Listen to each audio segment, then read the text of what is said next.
সম্মানিত উপস্থিতি, আমি আপনাদেরকে অনুরোধ করছি আপনাদের বসুন। আপনাদের কাঙ্ক্ষিত মেহমান আমাদের যুব সমাজের আইডল হযরত আল্লাম হযরত মাওলানা সৈয়দ মুকাররম ভাই সাহেব আপনাদের সামনে এসে পৌঁছে গেছেন। ইনশাআল্লাহ আমরা যত সময় ওনাকে দিব। আপনারা কেউ স্টেজে উঠবেন না, দয়া করে আপনারা কেউ স্টেজে উঠবেন না।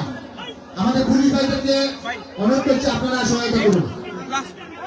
সম্মানিত উপস্থিতি, আপনারা জানেন যে আমাদের আজকে কিলগাঁও জামে মসজিদ যুব সংঘের উদ্যোগে আজকের দ্বিতীয় বার্ষিক ইসলামী সুন্নি মহাসম্মেলনের আয়োজন করতে গিয়ে আমাদের আজকের এই যুব সংঘের ছেলেরা অক্লান্ত পরিশ্রম করতেছে। প্রায় 2 মাস ধরে তাদের অক্লান্ত পরিশ্রমের বিনিময়ে আজকের এই সুন্নি মহাসম্মেলন।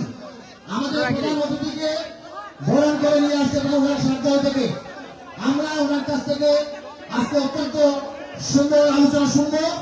আমি সবাইকে ধৈর্য সহকারে বসার জন্য আমি ওয়াজ পরিচালনা কমিটির পক্ষ থেকে সবাইকে অনুরোধ জ্ঞাপন করছি।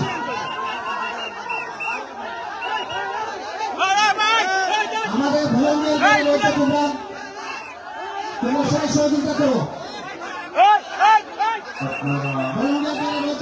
সহযোগিতা করো।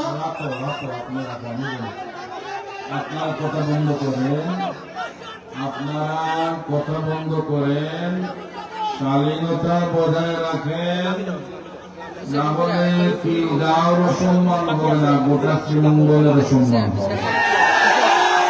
তাই সবাই কথা বন্ধ করেন। আমি কি বলি শুনেন, আপনারা বন্ধ করেন, আর দরকার নাই, হয়ে গেছে। আমি কি বলছি শুনেন। এই ভিতরে আপনারা ঢুকলে অশৃঙ্খলতা হবে।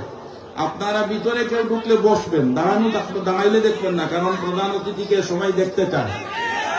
সুতরাং আপনারা এখান থেকে বের হয়ে যান, নতুবা বসেন। তো উনি অনেক কষ্ট করে আসছেন আমাদের মাঝে, আমরা খুশি না বেজার? সুতরাং কথা বন্ধ করে শুধু স্টেজের দিকে তাকান। আর ওরা যথেষ্ট টাকা পয়সা খরচ করে বলছেন 2 মাস থেকে কষ্ট করে আজকের এই মাহফিল সাজিয়েছেন। ওনাকে আনতে গিয়ে অনেক কষ্ট হয়েছে, তাদের অনেক টাকা পয়সা খরচ হয়েছে।